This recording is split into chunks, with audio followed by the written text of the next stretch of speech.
My name is Eric and this is the Renault Megane E-Tech. While you can see that this is a Megane, the design is quite different compared to the petrol version one. You can see the rear here, Megane E.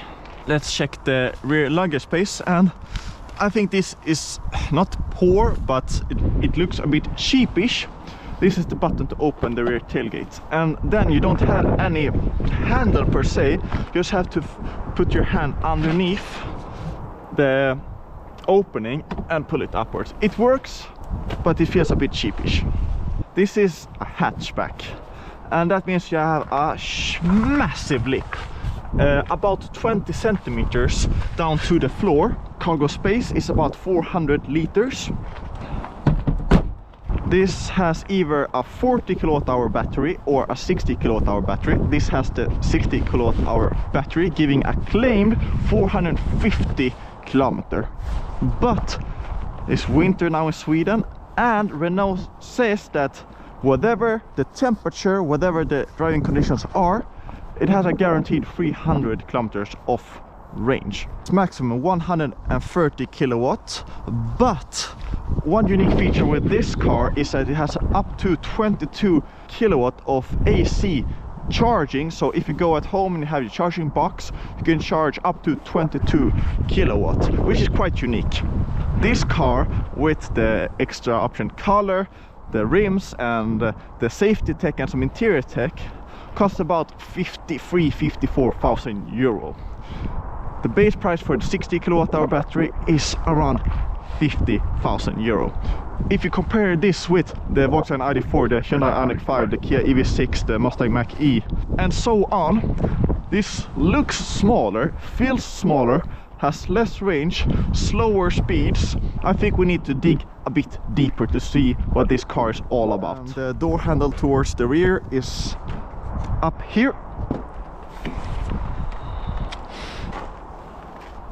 And you can see that this is not the full leather package, so this spec is somewhere in between.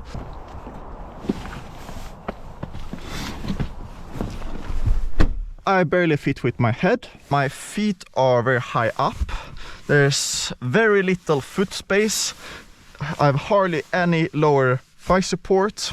In terms of the design, in terms of the materials, you do have metal finish here, but it is mostly plastic here. You can hear a lot of plastic. No real creaks and rattles, and especially the sound when you close the door is also pretty nice. A huge, absolutely huge C-pillar, and the rear visibility is also pretty poor, which means that you have electric or a rear view camera for your rear view mirror.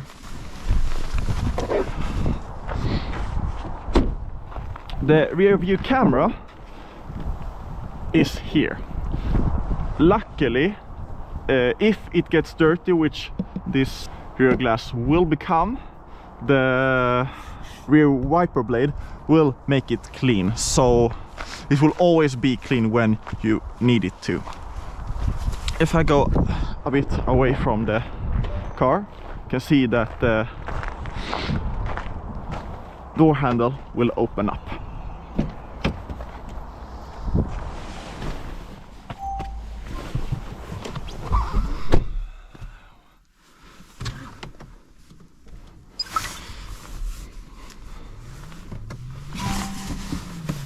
All right, in the driver's seat here.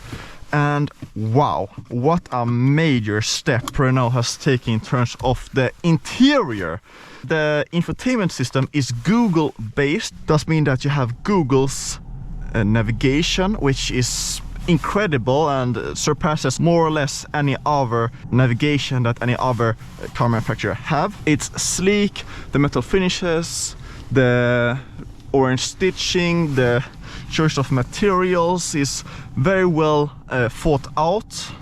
Here is where you control your car, so driving assistant, electric information, where the energy is flowing, charging climate, battery setting. Right now I'm at 60%. I like that they have hard buttons for the air condition. Up, warmer, down, colder, simple to use. Nothing to complain about there. That's how it should be done. I have a digital gauge cluster as well with different view layouts, 3 of them. So I press here, view. So navigation, a bit more simplified. Or the classic 2 gauge layout, speed on the left and the right with the power and the average consumption. And then on the right here, I can have different views as well. My track, what I'm listening to, my echo display, tire pressure, how far I've driven, and my consumption. On the left side is where you control your cruise control, set the speed, reset. Here is the active cruise controller, which you always have to press to activate it every time you start driving, because it cancels itself when you stop the car. Behind the steering wheel, the left one controls of course the indicator and the lamps. The top right part here is to go into drive, reverse and park, neutral of course. The middle one is to control the wiper blades and both the front and the rear, and the lower right one is to increase, decrease the volume, change the track and change the source. The multi-sense, right now I'm in echo, can go into sport, which greatly affects how the power comes on, perso, which you can customize individually, and comfort. Instead of shifting up and down, this left side is to increase the regenerative braking. The right side decreases the regenerative braking. You should be mindful that the car starts with the distance of the active cruise control in the longest setting. So if you want to change it, you always have to press it when you start driving. If I am driving past an exit ramp, like I'm doing right now, and that exit ramp has a lower speed that the car can read. Let's see there, it's 40 there. Let's see if it can read it. Yeah. It just saw that, oh, I need to drive at 39 and did a panic brake. Completely dangerous behavior. It's also super annoying to have to cancel this mode every time that you get into the car. And when echo now will change to sport. It's a bit on the stiffer side, which means that it controls the weight very well. And I think it needs to be a bit stiffer because of the front wheel drive to be able to have that contact and a stable front end. There are no launch control in this car, but we'll just do a quick acceleration to see how it distributes the power.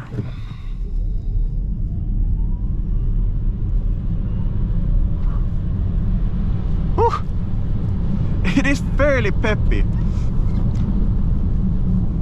The brake pedal is fairly soft, bites quite early up.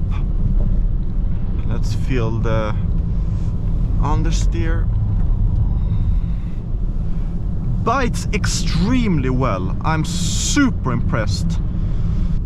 Every single car manufacturer would be happy with a car that handles like this. By making their first electric vehicle a Megane, it's smaller, which means that you have a smaller battery, which means that it's cheaper to buy initially.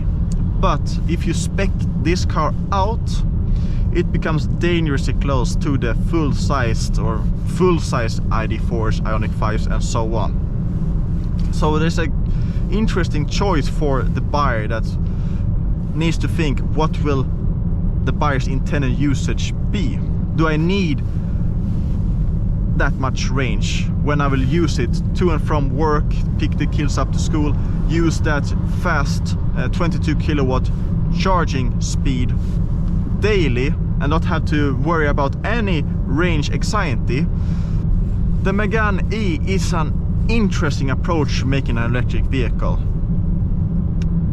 It's not as small as an ID3, not as big as an ID4, it's somewhere in between. And I think it's actually quite appealing. A bit cheaper to buy in, and for the majority of people's intended usage, it will fill it completely. I think what will put people off is that it has less range than a lot of the slightly bigger competitors.